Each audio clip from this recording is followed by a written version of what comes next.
budget, saving. Now, as recording artists, I know you've learned already the importance of budget. Talk to this audience about the importance of budgeting. Okay. Hello, everybody. Hey. You know what's funny?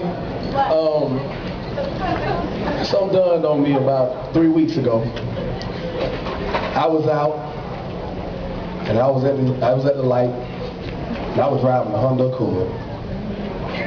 And everybody that pulled up looked at me was like, I could read they look. They were like, well, it look like him, but I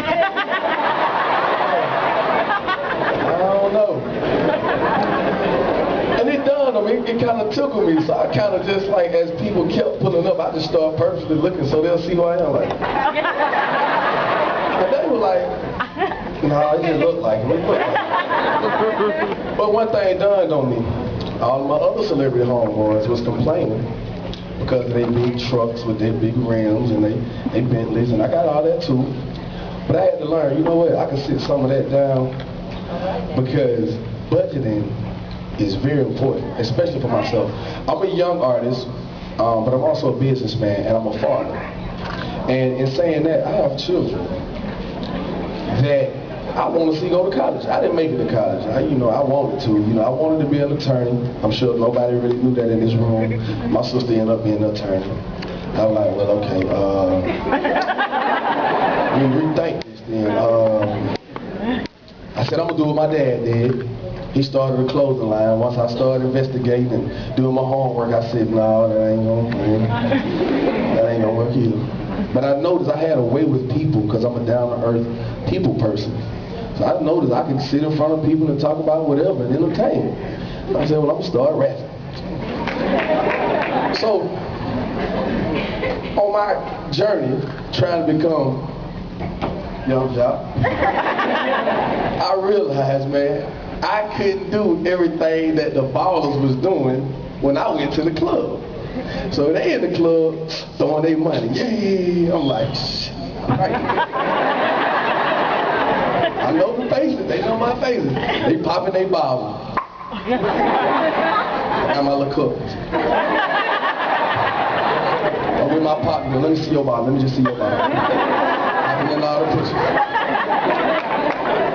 And so it dawned on me that because I didn't have, I had no choice but to budget. While everybody else got it, budgeting wasn't even in their vocabulary because they got it. So that's when a light clicked on in my head and I realized that I got it. When I get my money, I'm gonna hold on to my money. Although, when I die, the last suit I wear ain't gonna need no pockets because I can't take none of it with me. But I got kids and I want to make sure I can leave something for them.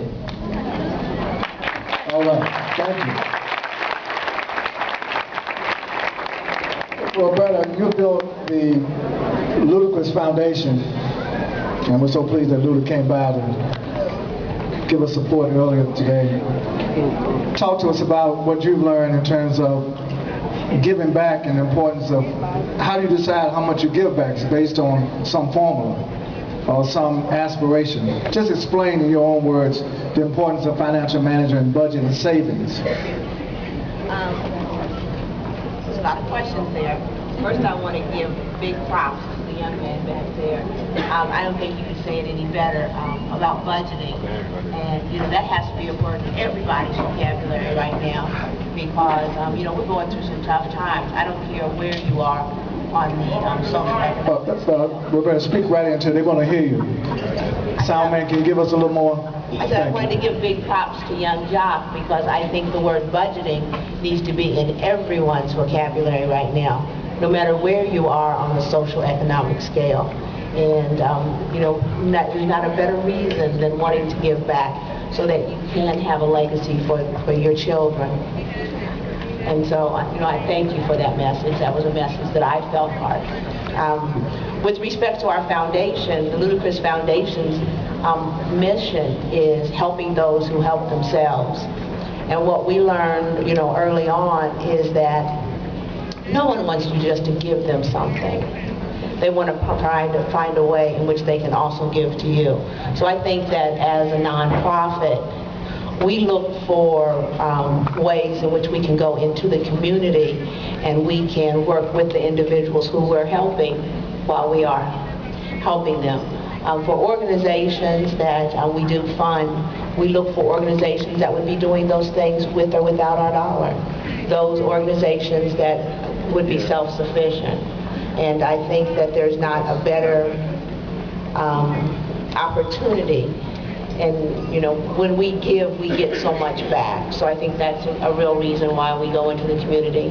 And, you know, I know Russell keeps being everyone's mentor and role model. I think that, you know, his Art for Life and his organization is an organization that we look to model after, and Alonzo Mourning has a wonderful organization in Magic Johnson. So one of the things that we do personally is look for organizations that are doing similar things and try to match their stride. And so as young people out there, no matter where you are in your life and doing what you're doing, look for somebody who you think is doing a good job and match that stride. And as you raise up, look to someone else and match that stride. And as Russell said, step by step, you're going to get to where you need to be. All right, thank you.